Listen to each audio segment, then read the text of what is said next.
Nous sommes allés à la rencontre de deux agriculteurs se trouvant dans des villages voisins, soit Christian Tivierge du potager santé situé à Sainte-Anne-de-la-Pérade et Charles Trottier de la fromagerie des Grondines située à Grondines dans Port-Neuf. Nous avons discuté des raisons pour lesquelles ils ont mis en place des aménagements favorables à la biodiversité et plus particulièrement aux amphibiens et aux reptiles, ainsi que les bénéfices que ces aménagements apportent sur leur ferme. Pour moi, l'agriculture biologique, c'est pas une mode, c'est un mode. Un mode de vie, un mode de travail, un mode de production, plus qu'une mode. Parce que les modes dépassent, mais le mode, lui, en théorie, devrait rester, puis on devrait pouvoir continuer à l'améliorer avec le temps. Au Québec, on a besoin pas seulement de conserver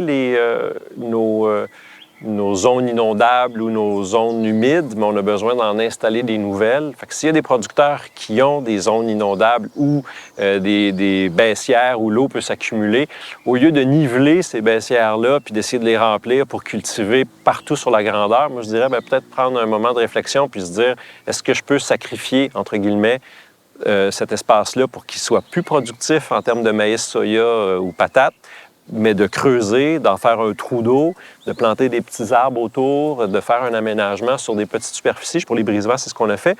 Pour les bassins, c'était à la pépine, donc avec une pelle mécanique, il faut creuser.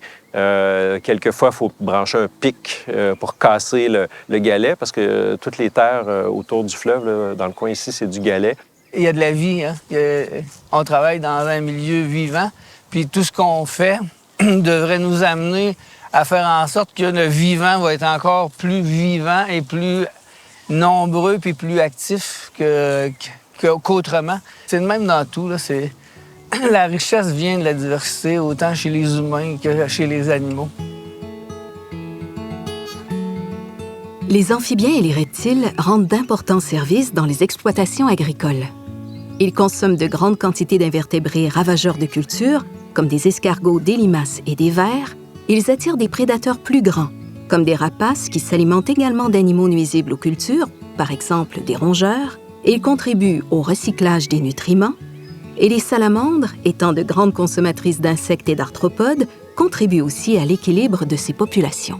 Mais le travail qui a été fait là, c'est vraiment bien été fait, puis c'est encadré par l'organisme de bassin versant, là, qui savait ce qu'il faisait, là. Sur les autres aménagements de bassins que j'ai faits, je vois beaucoup plus de grenouilles, de reptiles, beaucoup plus de serpents, de couleuvres que je voyais avant.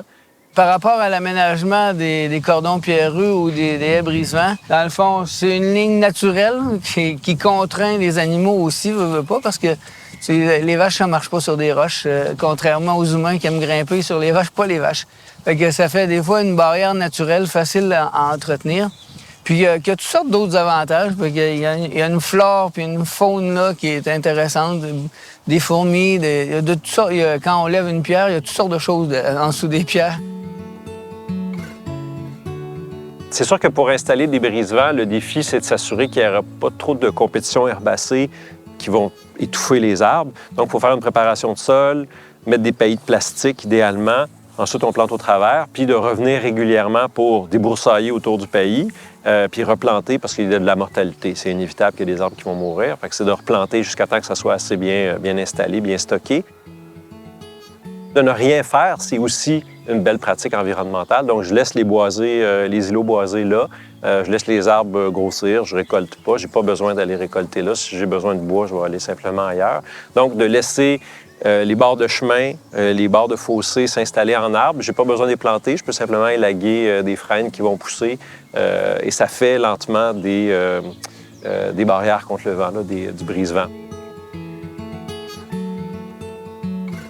Il y a eu un programme de rétribution des pratiques environnementales qui aussi permet d'avoir une contribution financière du gouvernement qui reconnaît le travail qui a été fait. Je pense que ça vaut vraiment la peine. En agriculture, c'est ça, en laisser pour ceux qui vont venir, puis laisser la terre dans le meilleur état possible avec les aménagements durables qui vont faire en sorte qu'on va pouvoir en bénéficier longtemps de façon...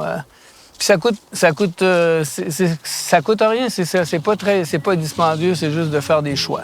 En résumé, la présence et la diversité d'amphibiens et reptiles en milieu agricole est favorisée par des habitats hétérogènes comprenant milieux boisés, friches et haies brise-vents, des bandes riveraines d'arbres et d'arbustes et parcelles cultivées de plus petite taille, des milieux humides, des étangs permanents et temporaires, des tas de roches et de débris ligneux et des hibernacles à couleuvres.